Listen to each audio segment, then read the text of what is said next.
in, she's a little girl, and she goes, Daddy, Daddy, girls have a tiny vagina. So I'm a comedian. So I said, not all girls. Now go tell your mother. Tell your mother. Our next comedian is a good friend of ours, just out of the hospital recently, and we're happy you're up and alive. John, you ready to go? Yep. Please welcome Sean Pauli.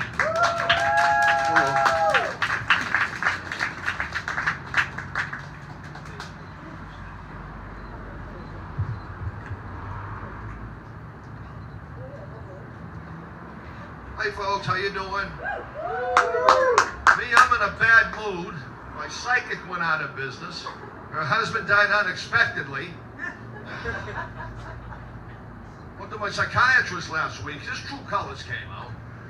He goes, John, what's going on? I said, I feel suicidal. He said, you gotta pay in advance.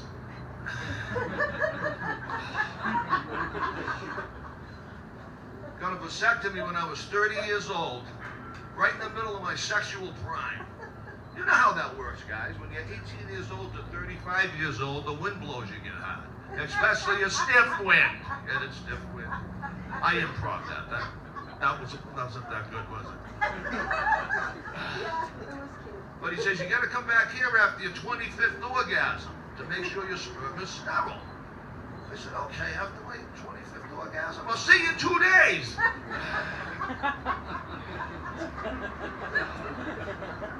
I don't mind telling you though, my senior year in high school, I was the most smartest, handsome, most athletic kid in my class. It's true. I was homeschooled.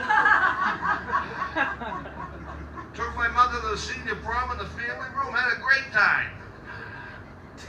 I don't tell this to too many people, but I skipped a grade in school. I went from 4th grade to 3rd. There was this girl I used to worship in high school. Her name was Kim Smithson. I loved her so much. She ignored me for 4 years.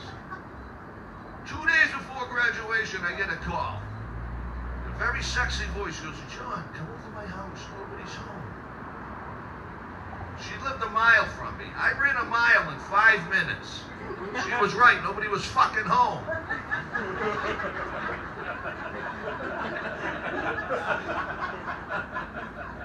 Went off to college. Wasn't cut out for college either. First day of college, I was looking for homeroom.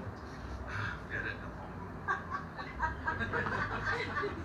But anyways, the first time I heard study abroad, I thought it was part of the science department.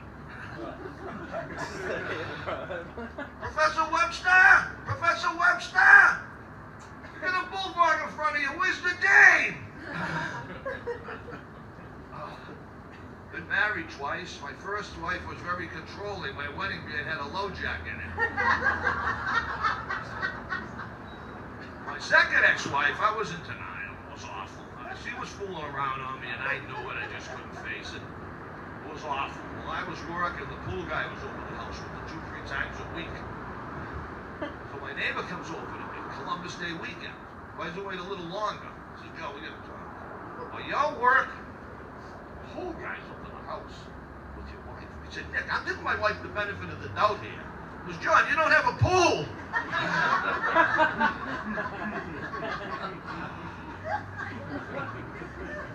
I gotta be the world's worst athlete. It's true. In a t-ball league, when you're 5, 6 years old, you put the ball on the tee. I was always looking for a base on balls. Get it? I was working the count. The world's worst golfer. Every time I go golf 18 holes, I bring a GPS with me.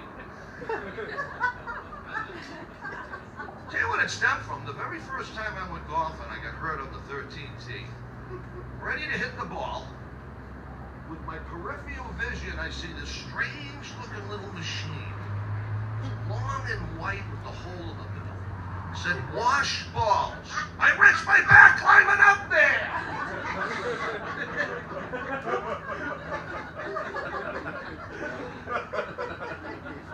But, one more quick thing. This isn't funny, but this drives me crazy. Do people out there watch National Geographic? How is it these people have a specific number for endangered species? I'm watching it the other night. Some kid comes on. There's 10,118 panda bears left in Asia. They're now considered endangered. And I'm saying to myself, Asia's our biggest continent by far, right? How does this guy know there's 10,118 panda bears left? Am I right? What do they belong to, like a big club and run around the jungle counting them? I don't know. All right, folks, you've been great. Thank you very much.